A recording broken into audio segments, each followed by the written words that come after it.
Senior journalist Kommineni Srinivas అరెస్టును YCP అధ్యక్షుడు జగన్మోహన్ రెడ్డి ఖండించారు. ఆయన దీనిపైన సుదీర్ఘంగా ఒక ట్వీట్ చేశారు.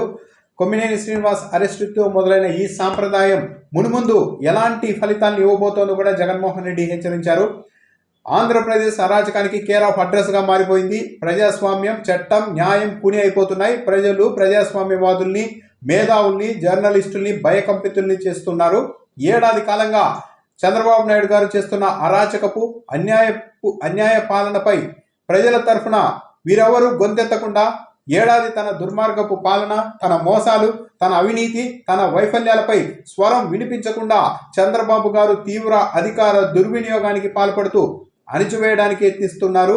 తాను చేయని వ్యాఖ్యలకు 70 ఏళ్ల వృద్ధుడైన సీనియర్ జర్నలిస్ట్ కొమ్మినేని శ్రీనివాస్ గారిని అరెస్టు చేసి కక్ష సాధింపుల విషయ సంస్కృతిని పతాక స్థాయికి తీసుకెళ్లారు. సహజంగా ఒక డిబేట్ జరుగుతున్నప్పుడు వక్తలు మాట్లాడే మాటలకు యాంకర్కు ఏం సంబంధం ఉంటుంది? సహజంగానే ఒక డిబేట్లో కొందరు వక్తలు అనుకూలంగా, కొందరు వ్యతిరేకంగా మాట్లాడుతూ ఉంటారు. కొన్ని టీవీ ఛానళ్లలో వ్యక్తిత్వాలను హననం చేస్తూ చాలామంది గెస్టులు మాట్లాడిన సందర్భాలు గతంలో మనం చూడలేదా? ఇప్పటికీ కొనసాగడం లేదా? అంటే పరోక్షంగా తెలుగుదేశం పార్టీ టీవీ ఛానల్లో ఇప్పటికీ యథేచ్ఛగా ఇతరులని వ్యక్తిత్వ హననం చేయడాన్ని కొనసాగిస్తున్నారు. దాన్ని జగన్మోహన్ రెడ్డి పరోక్షంగా ప్రస్తావించారు.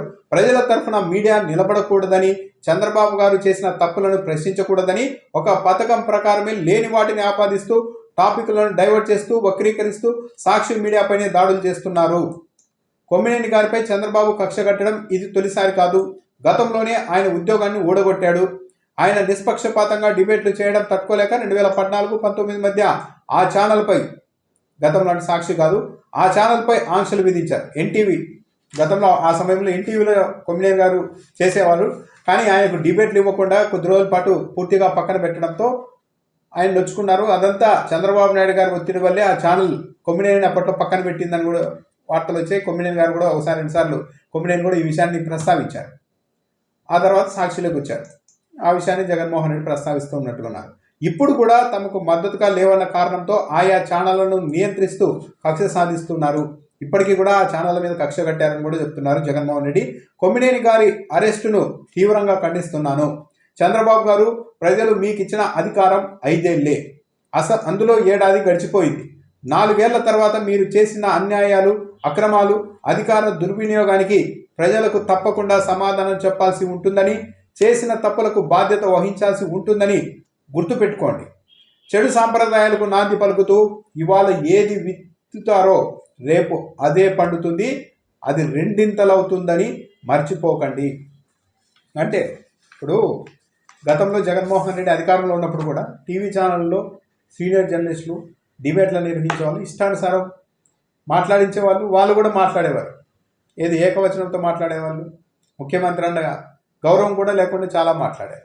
కానీ ఆ 5 ఏళ్లలో వద్దు, జర్నలిస్టుల జోలికి వెళ్ళకూడదు, మీడియా జోలికి వెళ్ళకూడదు అన్నట్టుగానే జగన్మోహన్ రెడ్డి ప్రభుత్వం ఒక హద్దు దాటలేదు. ఎవరినైనా విచారించాల్సి వచ్చినా కూడా నోటీసులు ఇచ్చి విచారించడం వరకు పరిమితమయ్యారు.